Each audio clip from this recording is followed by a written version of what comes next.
Olá, boa noite. Já estamos aqui ao vivo na nossa live. Estou fazendo aqui uns testes porque na outra live deu muito reflexo nos meus óculos. Aí eu tô aqui que nem uma doida, olhando aqui pro computador, olhando para a tela e ver como é que fica. Muito bem. Tô vendo um pessoal novo aqui, um pessoal já conhecido também. A Aline tá aí, que legal. Vamos dando um tempinho, o pessoal chegando, já tem um minutinho aí pra gente conversar, né? Lembrando que essa é a nossa segunda live sobre o temperamento dos filhos. Quem não conseguiu assistir a primeira, me manda uma notificaçãozinha pelo direct que eu passo para vocês o link da primeira live, tá? Todos os stories eu procuro deixar lá gravados nos destaques para vocês irem acompanhando. E até semana que vem eu já vou tentar montar também um material por escrito, principalmente em relação a essa live de hoje, que é para vocês fazerem um estudo em casa, um treinozinho em casa, para começar a linkar esse nosso assunto dos temperamentos com o assunto da autoridade, né? Ontem, anteontem, esses dias eu tenho colocado alguns stories sobre autoridade, e aí a gente vai procurar ir construindo essa relação entre os temperamentos e a nossa autoridade. Lembrando, não é, gente, como eu conversei com vocês na primeira live, que os temperamentos eles vão funcionar para a gente como um mapa nessa nossa jornada para conduzir os nossos filhos à felicidade, que é essa jornada da educação. Então, como analogia que eu fiz, né, na nossa conversa passada, os pais são os condutores durante essa jornada, a autoridade dos pais é o veículo que vai transportar as crianças ao longo dessa jornada. Então, quanto mais robusto for esse veículo, quanto mais forte, quanto mais equipado esse veículo estiver, mais fácil vai ser essa jornada. O mapa tá ali, são os temperamentos, para a gente ver por onde a gente tá andando, quais as melhores estratégias que a gente vai poder tomar, escolher ao longo desse processo com base no mapa. Mas só lembrando, gente, porque eu vejo muito aqui em função das perguntas que eu tenho recebido. Não existe uma receita de bolo. Não existe uma fórmula mágica para a educação.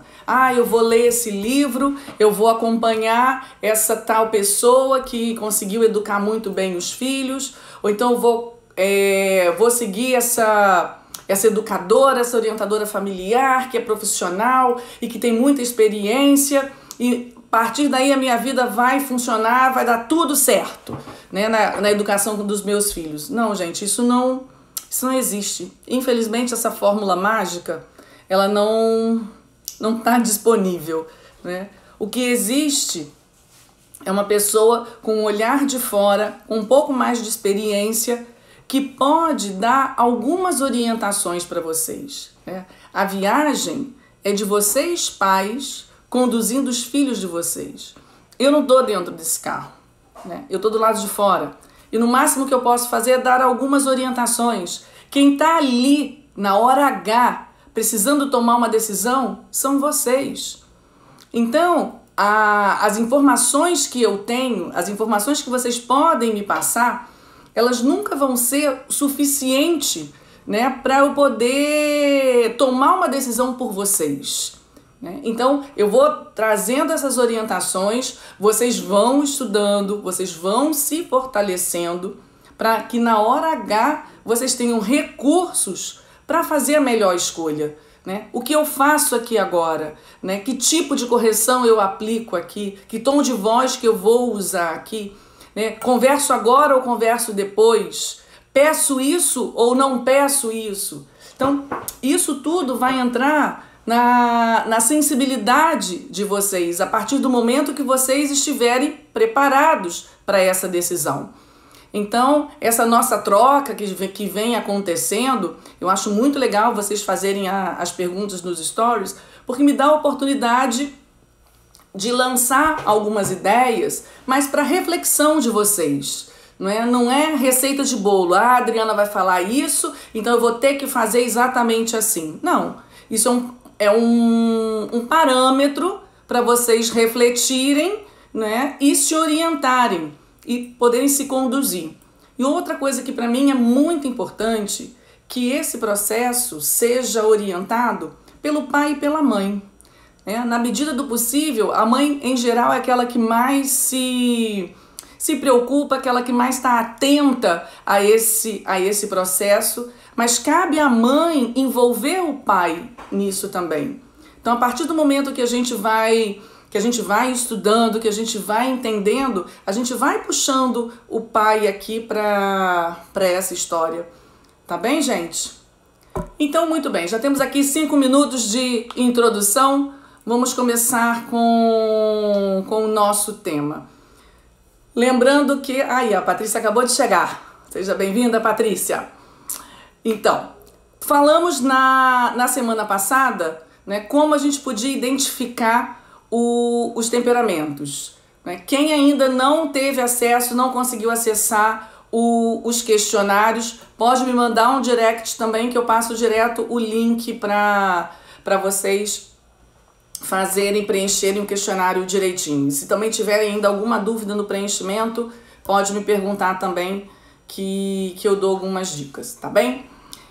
Então, nós vimos como a gente preenche esse questionário, vimos como a gente localiza os 4 temperamentos, né, as características em relação à temperatura, né? Então, os temperamentos quentes, que são aqueles que ficam no quadrante superior do nosso círculo, que seriam os coléricos e os sanguíneos, o temperamento de fogo e o temperamento de ar, e os temperamentos frios, né, que ficam abaixo, que são os melancólicos e os fleumáticos, os temperamentos de terra e os temperamentos de água.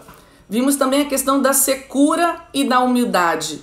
Aqueles temperamentos secos, né, que não envolvem, são fogo e terra, colérico e melancólico. Enquanto que os temperamentos que envolvem, os temperamentos do ar, sanguíneo, e o temperamento da água, fleumático. Então, hoje eu vou conversar com vocês, vamos falar aqui um pouquinho a respeito das boas qualidades e das más qualidades de cada um desses temperamentos. E essas boas qualidades e as más qualidades, elas tanto servem para adultos quanto para crianças. Depois eu vou falar um pouquinho de característica de comportamento infantil em relação a essas qualidades. Então, eu já falei com vocês na semana passada também que não existe um melhor temperamento. Não existe. Todos os temperamentos têm boas qualidades e todos os temperamentos têm más qualidades. Cabe a gente entendê-las bem para que a gente tire proveito dessas boas qualidades e trabalhe bem para que nossas crianças possam superar as suas más qualidades. Tá bem? Então vamos lá, gente. Vamos começar falando aqui do temperamento do fogo, os coléricos. É um temperamento quente e seco. Eu tô com a minha apresentação aqui, mas vocês podem ficar tranquilos que eu vou organizar isso e vou disponibilizar isso para vocês imprimirem ou terem acesso aí na mão. Muito bem, boas qualidades de um colérico. Então, até para você verificar aí se você é colérica também ou seu filho, né? Coléricos, em geral, têm raciocínio rápido, pensam muito rápido, avaliam logo as situações e, com isso, eles também têm uma capacidade muito grande de compreender bem as situações. Eles se ligam, já entendem o que está acontecendo. Um colérico, né, com essa estrutura que ele tem, com essa força de expansão que ele tem uma vontade muito forte. Então, uma pessoa colérica, ela tem força de vontade, ela tem uma determinação, ela tem uma capacidade de uma garra ali tremenda. E isso você pode perceber já desde pequeno numa criança. Um colérico é muito dinâmico, né? O fogo não fica ali parado, né? O fogo, a tendência dele é ir se alastrando. Se a gente não abafa, ele vai e se alastra. O colérico tem uma grande capacidade de se apaixonar. Ele vê as coisas e as coisas tocam ele no fundo. Então ele se apaixona. É uma pessoa altamente confiante, autoconfiante. Ele confia nas suas capacidades. Ele consegue enxergar as suas capacidades e por isso tem uma visão realista do que acontece com ele. Então ele tem essa autoconfiança. Eu posso, eu consigo, eu faço. E em função disso, o colérico também é uma pessoa constante. O colérico não é uma pessoa de altos e baixos. É uma pessoa, em geral, que eu costumo brincar, uma pessoa só de altos. O colérico está sempre lá em cima, nessa vibração alta. O colérico tem um coração grande. Às vezes ele pode parecer uma pessoa insensível, mas dentro do seu peito bate um coração grande. Esse coração que eu já falei, que é capaz de se apaixonar, pelas pessoas, se apaixonar por ideias, por grandes metas. Ele também tem um coração que tem uma capacidade de se dilatar e de ser bom.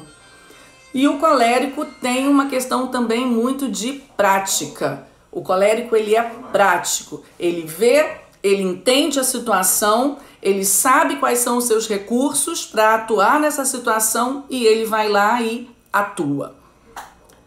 Muito bem. Vamos falar agora das más qualidades dos coléricos. Essas más qualidades, muitas vezes a gente pode usar aí dessas más qualidades, para orientá-los para se tornarem boas. Então, às vezes se eu só comento assim, pensa, mas isso não é uma má qualidade. Então, eu vou falar do aspecto realmente de dificuldade dessas qualidades. O primeiro deles, seria o desafio. O colérico é um desafiador. A criança, vamos falar aqui da nossa criança. É aquela criança que vai realmente te desafiar. Você pode lançar uma proposta para ela, o ímpeto dela, o movimento inicial dela é de desafiar você. Dizer que é ele quem manda naquele pedaço, é ele quem manda na vontade dele. Ele tem essa vontade muito forte. O dono da situação aqui sou eu. Então quem é você para querer me pedir alguma coisa? Quem é você para me orientar em alguma coisa? Então, em geral, os colériquinhos são assim. Em função disso, os coléricos também são muito orgulhosos, tá certo? Então, o colérico dificilmente ele reconhece um erro, ele abaixa a cabeça, para reconhecer, não, realmente eu fiz errado, eu pisei na bola, Não, o colérico tem uma coisa de orgulho muito forte que depois, mais à frente, a gente vai começar a entender, como a gente pode trabalhar todas essas questões. O colérico, como a gente já comentou, dominador. Ele tem um ímpeto de dominar as situações, de conduzir a situação, de tomar a frente da situação e ser o responsável por ela. Isso num adulto, bacana, sensacional. Agora imagina uma criança de 5 anos colérica que quer dominar a situação, que quer controlar a situação, onde ela não tem capacidade nem discernimento ainda para isso. Então esse é um grande desafio para os pais dos coléricos. Os coléricos são soberbos, Como eu te falei, ele tem essa perspectiva dele, das suas capacidades. Ele vê que ele atua, ele é muito prático, ele faz, ele vê a coisa acontece. Em geral, quando ele faz isso, ele recebe elogios, ele recebe consideração. Então, o que acontece? O colérico se acha. né, o colérico se acha. Ele sabe, ele entende, então sou muita coisa. Então isso não é uma coisa legal, principalmente para uma criança, para um adolescente aí que se acha muito e que então não precisa, na cabecinha deles, né, não precisa ouvir o pai, não precisa ouvir a mãe. O colérico é propenso a uma certa dureza e uma certa insensibilidade. Ele tem esse coração grande, que é capaz de grandes ideais, mas para a lida do dia a dia, a percepção de sentimentos das pessoas, o colérico tem uma certa dificuldade para isso, tá bem? E o colérico, ele tem uma questão aí importante de ser rancoroso. O colérico, como ele é de temperamento seco, ele estrutura tudo que ele recebe, ele dá uma estrutura para aquilo. Então, aquilo faz uma marca no colérico. As impressões marcam o colérico. A sorte é que, como ele é expansivo, aquela marca fica e ele se expande. Ele devolve aquilo, né? É meio que um revide. Ele revida aquilo. Ele não fica, aquilo fica marcado, mas ele não consegue guardar. Diferente do melancólico, né? Que tem esse mesmo tipo de impacto, só que o melancólico ele guarda. O colérico não. Aquilo marca, machuca, impressiona e ele devolve, né, dessa forma forte, expansiva, que é a característica dele. Então, falando agora especificamente do comportamento infantil, né? Geralmente as crianças coléricas, elas têm um olhar seguro, elas têm essa percepção do que está acontecendo, esse domínio da situação, então ela se sente muito segura, né? Se ela sabe que ela é capaz de atuar bem ali, ela tem essa segurança. E por isso mesmo, o caminhar do colérico, o caminhar de uma criança colérica é um caminhar decidido, né? Em geral, a criança colérica ela tem um bom domínio do corpo, ela tem um bom tônus muscular, é uma criança que enfrenta desafios físicos de uma forma muito, muito tranquila. Tem muita energia também, né? O colérico tem essa coisa, essa expansão toda vem de uma energia interna dele. O colérico, em geral, tem bom apetite. As crianças coléricas estão ali, elas precisam se alimentar bem para poder, né, essa fonte de energia delas. Os coleriquinhos, gente, eles adoram desafios e competições, né? Eles querem a todo momento provar para os outros e provar para si mesmo o quanto ele é bom, o quanto ele pode, o quanto ele domina, o quanto ele resolve. Então, desafios, competições motivam, deixam o colérico ali muito, muito animado, porque ele quer de fato mostrar o quanto ele é bom. E a partir disso, né, dessa principal característica, que a gente vai procurar atuar com estratégias de educação, que a gente vai conversar das próximas. É legal quando a gente faz ao vivo, eu não sei se vocês estão ouvindo, eu tenho 3 sanguíneos lá dentro que acabaram de chegar falando alucinadamente, não estão sabendo que eu estou aqui gravando. Não é isso, gente? Obrigada. Então, vamos voltando, né? O colérico ele vai sempre se esforçar para ser melhor, sempre, né? Por mais que você diga para ele, nossa, que bom, não, você nem precisa estudar tanto assim, não, ele quer, né? Ele quer provar para ele mesmo, mostrar para todo mundo o quanto ele é bom. E em função disso, o colérico não desiste. O colérico colocou uma meta na cabeça, sai de baixo, porque ele vai correr atrás, né? Ele vai fazer de tudo para atingir essa meta, para alcançar isso. Então tá sempre ali nesse esforço.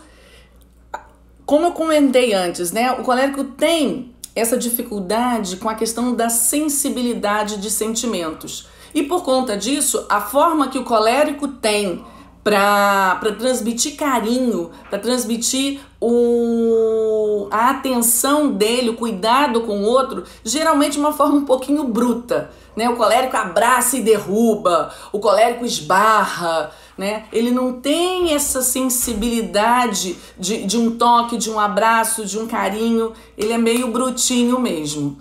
E, por fim, o colérico, os coleriquinhos, tanto meninos quanto meninas, né, nessa fase aqui dessa infância, eles têm uma tremenda teimosia para se vestir, né? Aquelas crianças que cismam com uma determinada roupa e querem se vestir daquela forma, e é festa e tá querendo ir de bermudinha, e é praia e quer ir sei lá de que, inventa moda, né? O colérico, ele tem essa coisa de decisão. E, em geral, nas crianças, né, essa é a primeira capacidade, né, a primeira área, digamos assim, que o colérico tem para mostrar que é ele que manda, né? O colérico é sempre, gente, entendam isso, não importa a idade, o colérico quer sempre mostrar que é ele quem manda. Então, se ele ainda tá pequenininho, a única coisa que ele tem ali, que ele consegue perceber que ele vai poder mandar, pelo menos é o quê? Na roupa que ele vai vestir, tá bem? E também na organização do quarto, né? Ele quer decidir, não, o quarto é meu, eu quero que arrume desse jeito, eu quero que isso aqui fique ali, né? Ele tem essa coisa de mostrar quem é que manda. E aí, se ele pega uma mãe colérica que também gosta muito de mostrar quem é que manda, o que acontece? Pancada o tempo todo. Então essa mãe colérica que vai ter que aprender a lidar com esse carinha coleriquinho aí. Muito bem, gente, vamos lá. Vamos falar agora dos sanguíneos, temperamento do ar, quente e úmido. Essa galerinha se expande e ao mesmo tempo envolve quem está à sua volta. Então, boas qualidades dos sanguíneos. O que acontece com esses caras, né?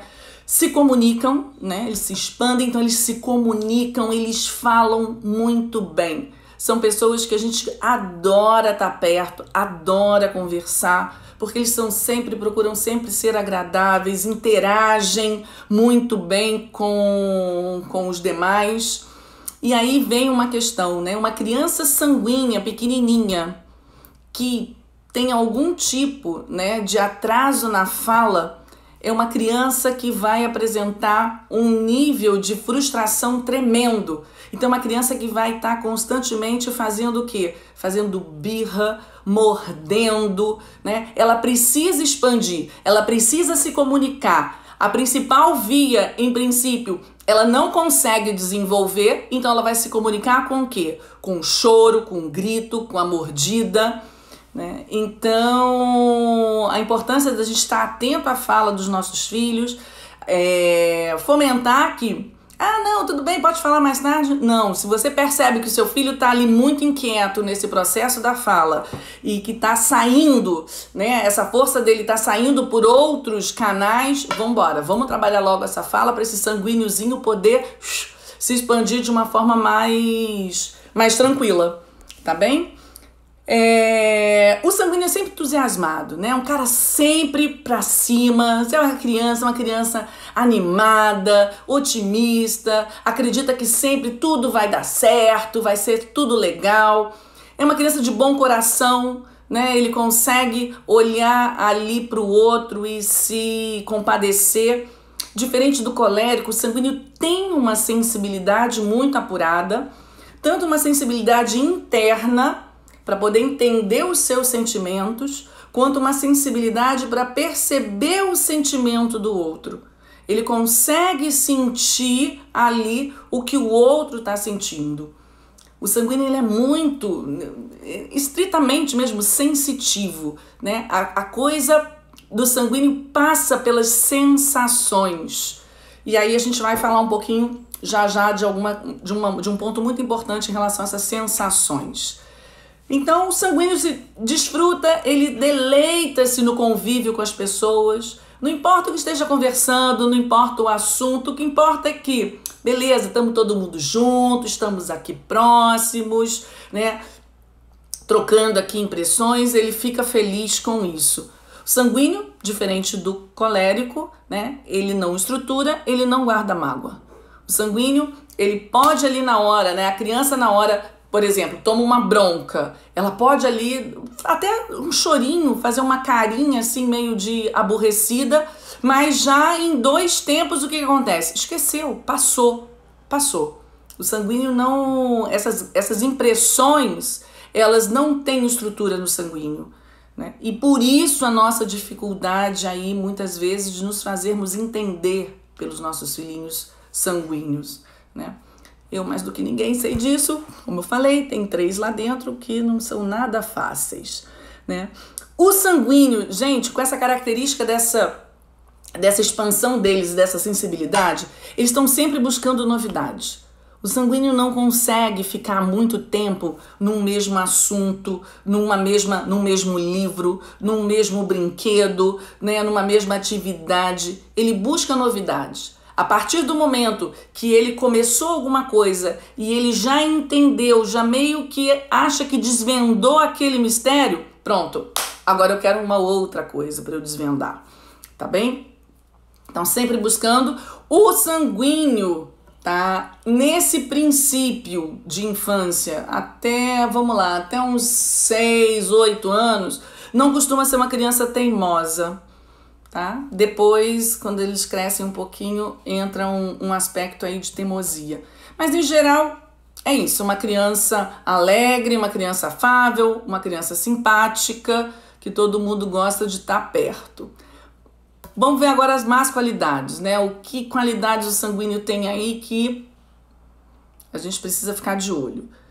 Primeira é essa questão da superficialidade. O sanguíneo ele não consegue aprofundar em nada. Ele tá ali, ele vai muito, como eu falei, pelo gosto, pelo sentido, pela sensibilidade. Então, provou, gostou, pronto, quero uma novidade, quero provar outras coisas, né?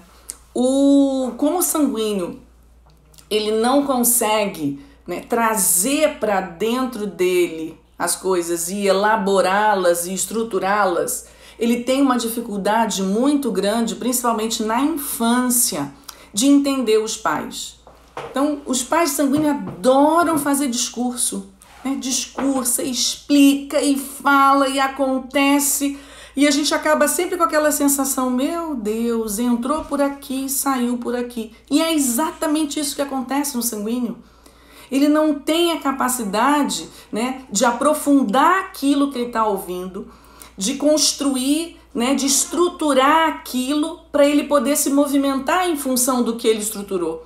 O sanguíneo ele não estrutura, né? Então, momentaneamente, ele para. Momentaneamente, ele te ouve. Só que 3 segundos depois, aquilo escapou, aquilo foi, né? Então, essa nossa luta, né, que a gente vai ter que aprender a lidar, traçar estratégias, né, para ajudá-lo a ter alguma estrutura. Falta ao sanguíneo é essa estrutura. Então a gente vai, enquanto pais, entrar com a estrutura para eles. Então eles têm uma dificuldade em obedecer.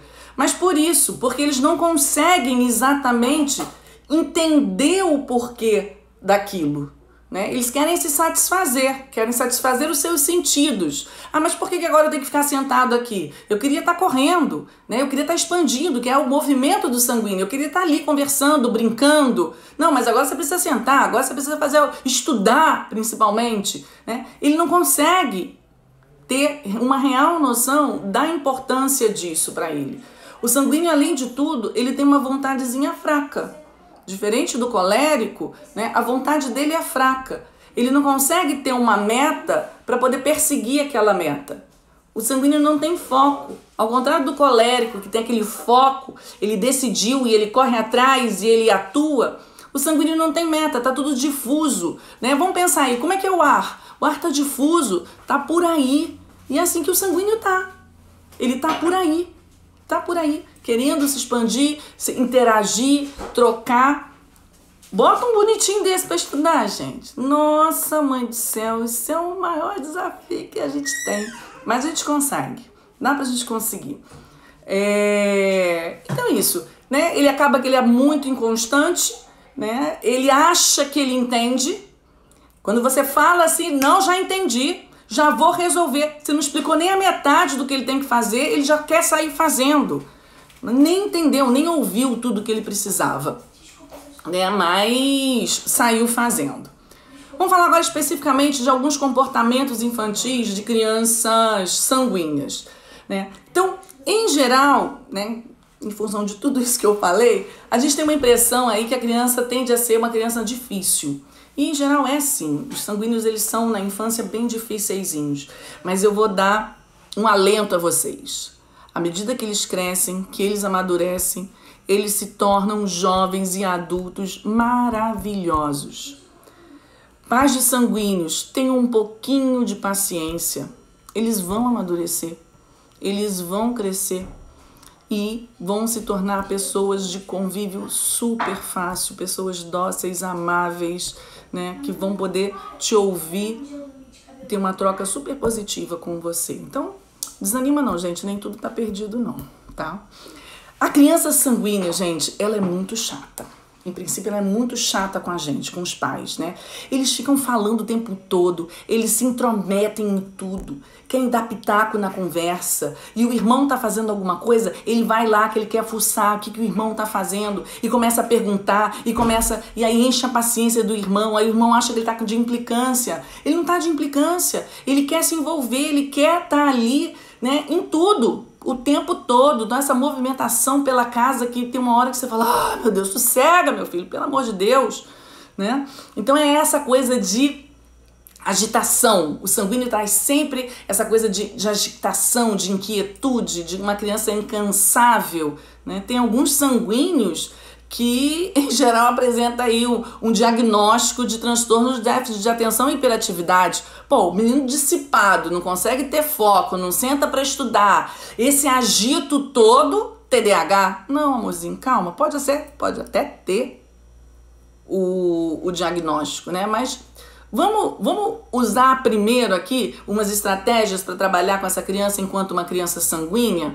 Se essas estratégias não funcionarem de jeito nenhum, pode ser que realmente ele tenha um transtorno, né? Mas, em geral, esses agitos, essa dispersão toda é uma questão de temperamento, tá? Vamos lá. Então, isso. As crianças também são crianças amáveis e dóceis com os amigos, queridas por todos, né? Por quê? Porque com o amigo ele não tá naquela convivência o tempo todo, aquela coisa... aquela coisinha ali de picuinha de irmão. Com amigo não, ele tá ali na brincadeira, ele vai querer ser sempre agradável, ele procura agradar muitos amigos, né? Não gosta de ficar sozinho, né? Uma criança que não gosta de ficar sozinha, ela tá sempre buscando alguém para se relacionar. E o sanguíneo, ele quer tudo na hora. O sanguíneo não aguenta esperar. O sanguíneo, pensa nisso, o sanguíneo ele quer sempre satisfazer os seus sentidos, né? Então o sanguíneo ele precisa estar o quê? O sanguíneo precisa estar comendo. O sanguíneo precisa estar assistindo um programa. O sanguíneo precisa estar mexendo, é o tato, né? Então, o sanguíneo vai sempre buscar o quê? Conforto. Então ele quer comer o que ele gosta para poder satisfazer esse paladar. Tendência de uma criança sanguínea é ser uma criança gulosa, né? Ele não come porque ele tem fome, ele come porque ele tem prazer naquela comidinha dele.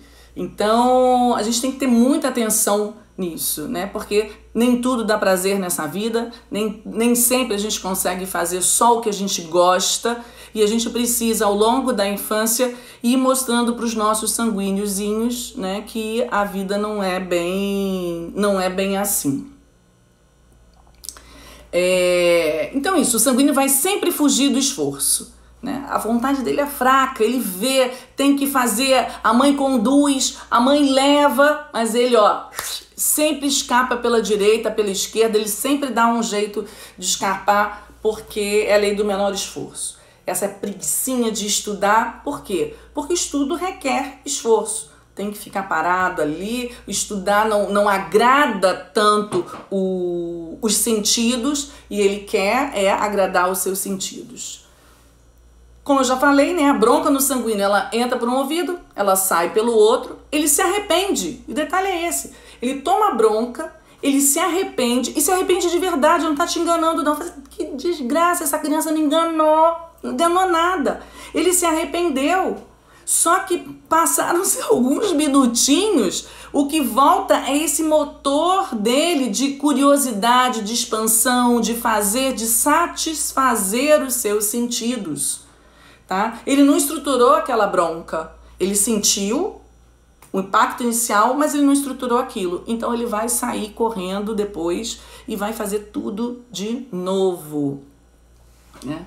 Não se atém à mesma atividade, né? Cada hora ele está brincando de uma coisa, né? E então é muito interessante. Isso aqui é um diagnóstico perfeito de sanguíneo. Em geral, quando eu falo sanguíneo, você dizer, é o meu filho, né? Você pede para um sanguíneo arrumar um quarto. Assim, meu filho, vai lá arrumar o quarto. O sanguíneo entra no quarto, ele é capaz de pegar o short do pijama que tava, o quarto tá a zona. Não tem cama feita, roupa pelo chão, sapato espalhado, mochila, caderno, tudo, né? Ele é capaz de entrar no quarto, pegar um short, e jogar dentro do armário. E falar, arrumei o quarto. Você olha lá e fala, não acredito. Esse quarto não tá... Como é que você arrumou o quarto? Eu arrumei. Eu guardei um short. Guardar um short? Meu filho, você tem que guardar toda a sua roupa. Aí você volta, aí ele guarda toda a roupa que estava no chão. A roupa que por acaso ficou em cima de uma cadeira, em cima de uma cama, ele não guarda. Ele dispersa, ele não consegue ter o foco para perceber. Não, o quarto tá uma zona, então eu vou por etapas, eu vou arrumar a cama, eu vou guardar a roupa, ele não consegue. Parece que é uma coisa de doido, ainda mais para um melancólico que vive da ordem, ou para um colérico, né? Isso parece uma loucura. Como é que pode, gente? Eu mandei arrumar o quarto. Então você tem que mandar arrumar o quarto por etapas, né? Primeiro você vai falar, filhinho, vai lá, arruma a cama, mas explica. Tem que explicar o que é arrumar a cama, senão ele vai dispersar também, né? O que é arrumar a cama? Olha só, você vai ter que guardar o seu pijama, você vai esticar o lençol, depois você vai esticar a coberta, vai arrumar o travesseiro. Isso é arrumar a cama. Quando você terminar, você volta aqui, né? E ele não vai voltar, que dali ele vai sair para fazer outra coisa. Você vai atrás, ótimo, ó, já vi que você arrumou a sua cama, parabéns. Agora vamos guardar as roupas. Primeiro, as roupas do chão, né? E assim vai. Sanguíneo é sempre por etapas. Depois a gente vai entrar mais a fundo nas estratégias, é porque de sanguíneo eu entendo, né, gente? Que maravilha. Outra coisa muito interessante do comportamento infantil dos sanguíneos, gente, é que o cara consegue sair do riso pro choro em 1 minuto, né? Principalmente os pequenininhos. Tá rindo, tá feliz. Você desagradou o sanguíneo, você tirou ali um prazerzinho que ele tinha ali dos seus sentidos, ele vai chorar. Mas, ao mesmo tempo, se você devolve esse prazer ou se você distrai ele desse choro, nos mesmos 3 segundos ele para de chorar. É uma coisa incrível, né? O sanguíneo a gente conduz com a ludicidade, né? Até os adultos. Outro dia eu estava conversando com um casal de amigos, né? E eles falam, gente, Adriana, é isso mesmo, né? O sanguíneo precisa de envolvimento, precisa de uma história. Você vai contando uma historinha para ele e aí ele vai te acompanhando. Ele vai te acompanhando e você consegue botar o sanguíneo onde você quer. E por fim, por volta dos entre 6 e 8 anos, a criança sanguínea tende a estabilizar, né? E aí consegue compreender um pouco mais os pais, consegue ter uma relação um pouco mais fácil nesse sentido, principalmente das obediências. Melancólicos, né? Os melancólicozinhos, o nosso temperamento de terra, frio e seco. Boas qualidades do melancólico, né? Uma criança melancólica, um adulto melancólico é uma pessoa naturalmente boa. Os melancólicos são bons de bondade mesmo, né? Eles têm uma bondade ali. É o temperamento que consegue mais dar estrutura para os seus sentimentos. É o temperamento que mais consegue aprofundar os seus sentimentos. E com isso ele consegue chegar numa percepção, no entendimento do que é a bondade e conseguem ser bons. E com isso, os melancólicos, olha que graça, são crianças e adultos, né? Em geral, obedientes. Eles tendem a obedecer porque eles entendem a bondade da obediência, que obedecer é algo bom e por isso eles obedecem. Os melancólicos não perturbam o ambiente, né? Eles são tranquilos, eles não expandem. A vivência, a percepção de mundo maior deles é o seu mundo interior. O mundo exterior traz um impacto, mexe com ele e aí ele esquece do mundo e vai observar e vai contemplar este impacto dentro dele. Então, às vezes a mãe olha ali a criança, meu filho é triste. Adriana, meu filho, ele tá triste, não dá, ele tá sempre no canto, ele tá sempre pensando, ou então mexendo em alguma coisinha, né? Então vamos verificar. Se é uma criança sanguínea que está se comportando assim, realmente, essa criança está com algum problema. Um sanguíneo não pode ficar calado, quieto, sozinho, ele tá com problema. Mas se é um melancólico, esse é o jeito dele ser no mundo, né? O mundo do melancólico é interior. E cabe a nós, pais, trazer um pouco o melancólico para fora, para que ele possa se relacionar mais com o mundo, né, estar mais no mundo exterior do que no mundo interior. Então a criança, naturalmente, né, reflexiva, como eu falei, ele tem essa capacidade, né, essa bondade de se compadecer do outro, entender a dor do outro, sofrer com o outro.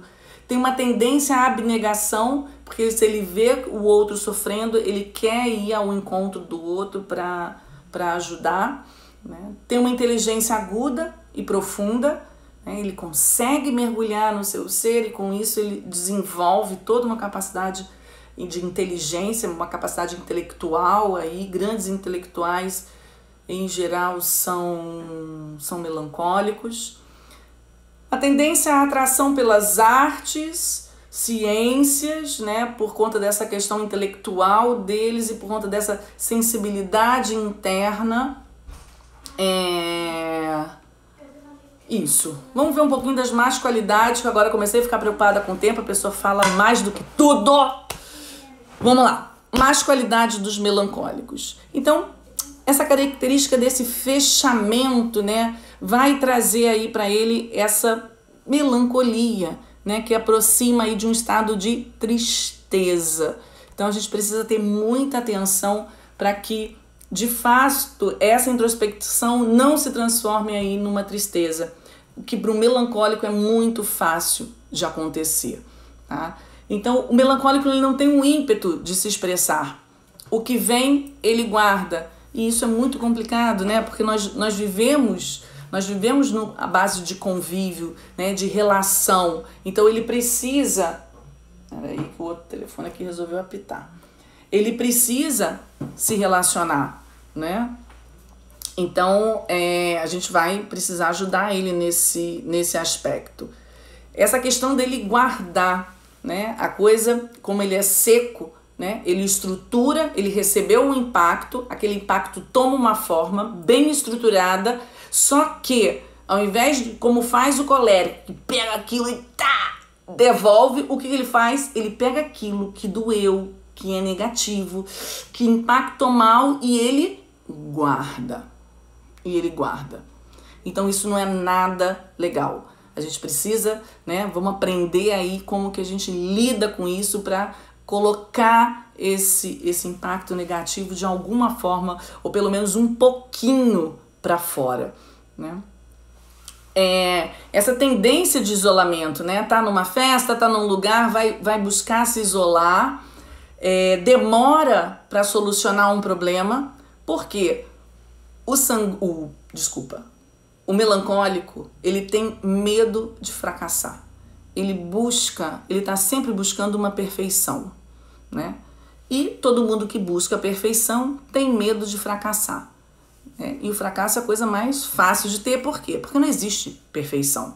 Então o melancólico, nessa busca de perfeição, esse medo de fracassar, o que faz? Muitas vezes paralisa o melancólico. Ele fica ali muito indeciso, né? Não é porque ele não saiba, é porque ele quer analisar todas as possibilidades para poder dali tirar o máximo de certeza possível para poder tomar a sua decisão.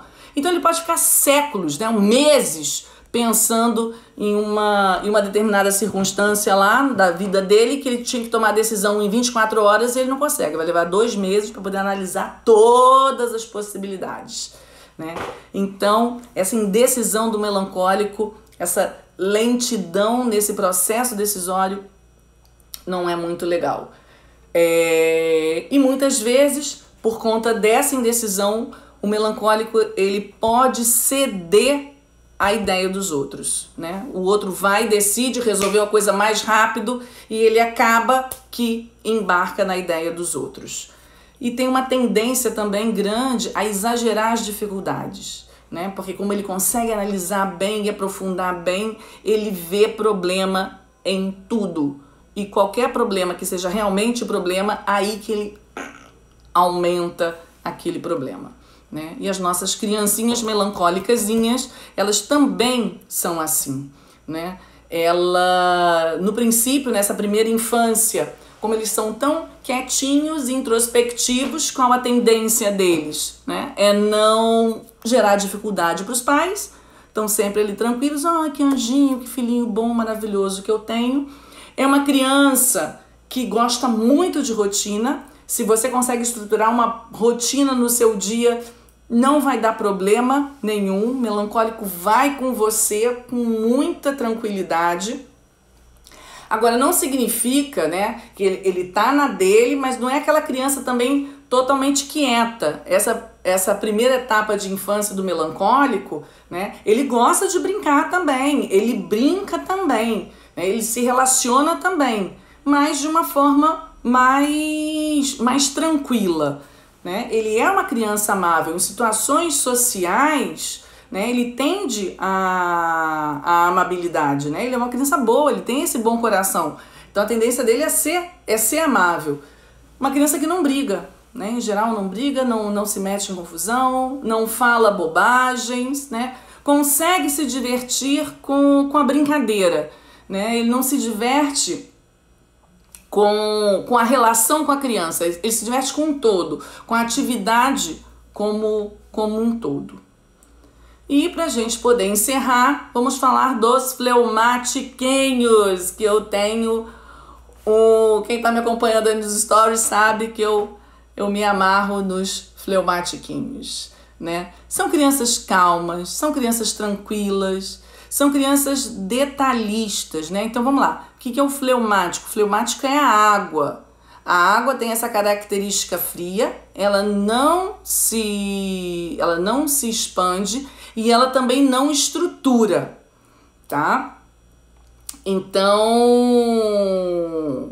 ela guarda ali, ela recebe as coisas, ela guarda. Só que ela guarda isso, mas sem estrutura. A gente precisa ajudá-la a estruturar o que ela tá recebendo.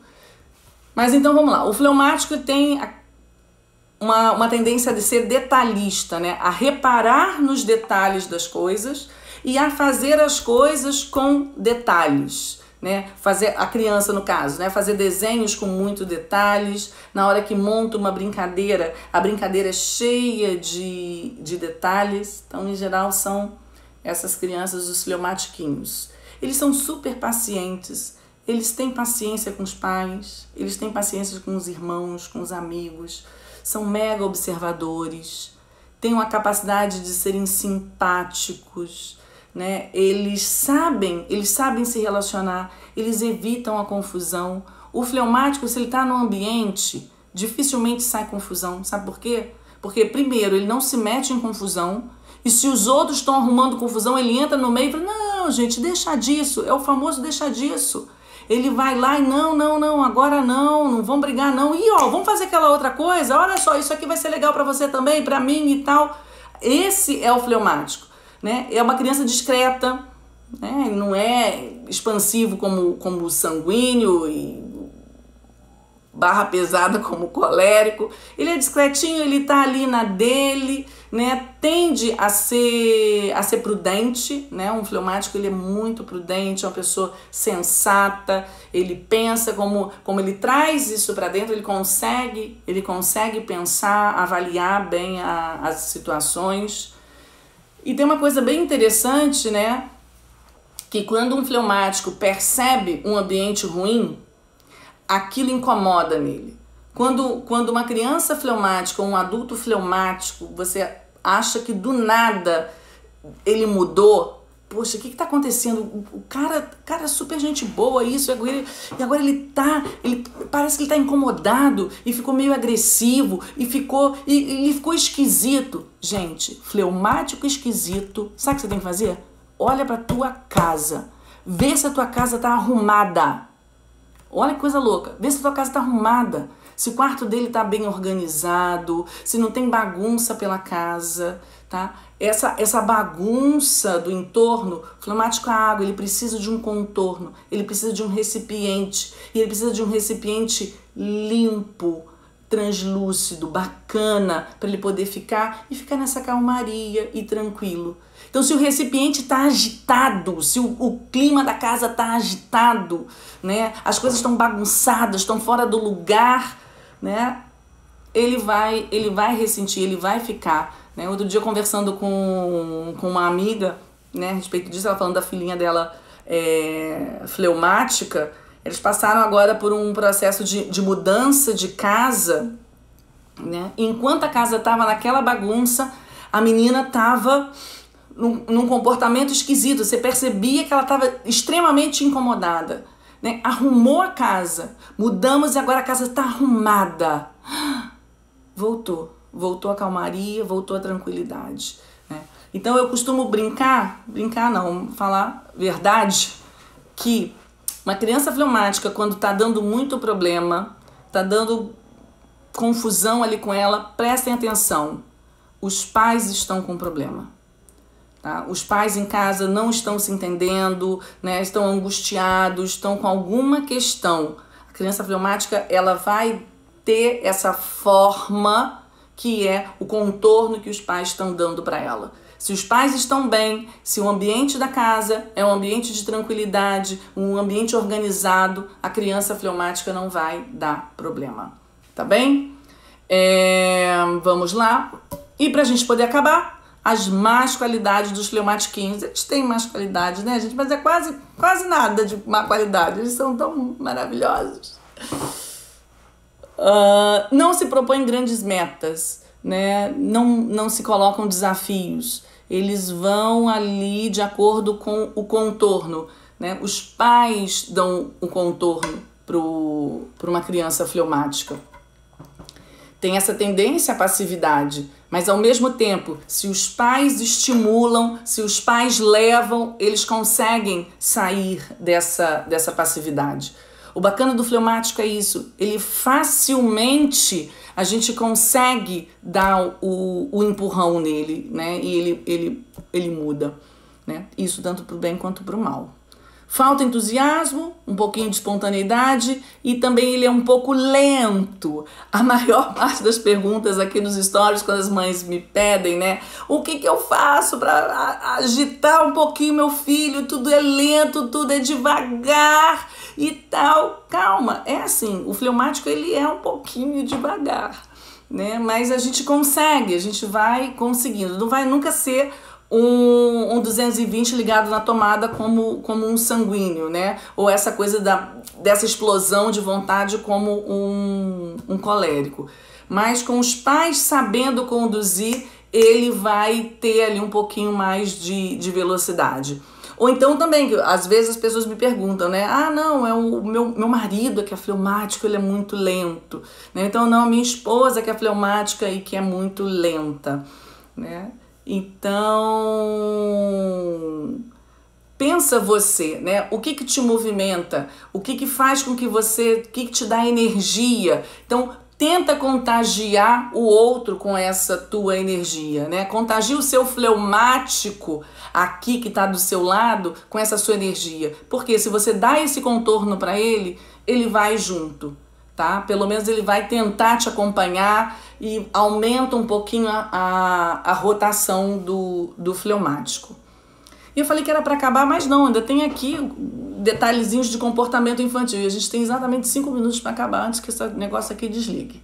Então vamos lá. Quando a criança fleumática ela é repreendida, né, ela vai mudar o foco de atenção. Ela não costuma te encarar e ficar ali, Não, ela olha para o lado, ela resolve fazer uma outra coisa, ela dá um jeito de despistar aquela repreensão, aquela bronca, né? Ela para imediatamente. Ela não parte para o confronto, ela não parte para a negação, tá? Ela para e muda de atividade. Ela não vai querer ficar ali ouvindo bronca, porque também ela não consegue, né? Como sanguínea, ela não consegue compreender a bronca, tá? Mas ela vai fugir da bronca. Ela não fica ali com a cabecinha baixa, esperando, tá?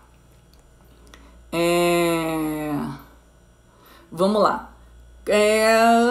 Sem enfrentamento, costuma fugir um pouco das responsabilidades, né? Mas não te enfrenta. Diferente lá, muitas vezes, do sanguíneo, que você quer puxar ele para alguma coisa, mas ele também pode te enfrentar. Então, essa criança que, no geral, caladinha, é obediente.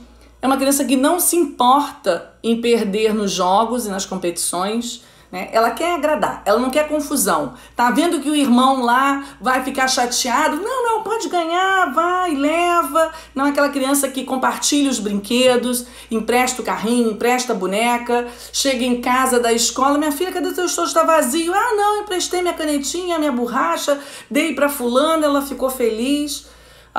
As fleumáticas têm essa tendência, né?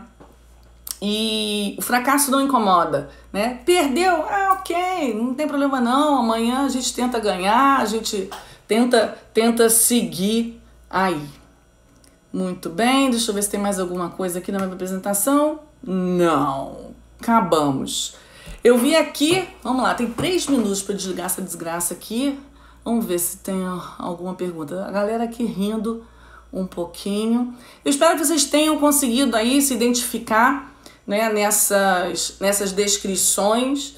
Muitas vezes a gente faz o teste, mas não consegue entender muito bem. Então, a gente entender, avaliar essas descrições, comparar com o teste, vai ajudando a gente a verificar, a identificar realmente qual o temperamento aqui do meu filho. E como hoje eu já soltei em alguns momentos aí algumas dicas, a gente na próxima live vai falar especificamente, né, de quais aspectos a gente precisa ter muita atenção para educar cada um desses temperamentos, né? E vou procurar também na próxima live fazer uma relação com aquelas 4 etapas de autoridade que eu coloquei nos stories ao longo dessa semana.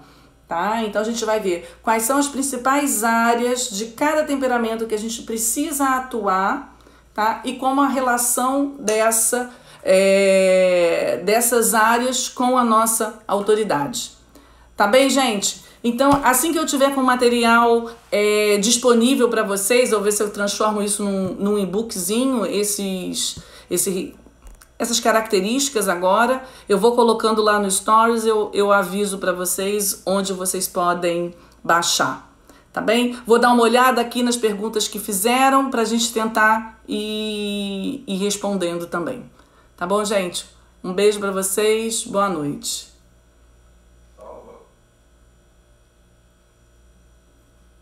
Tem certeza que você abriu ao vivo?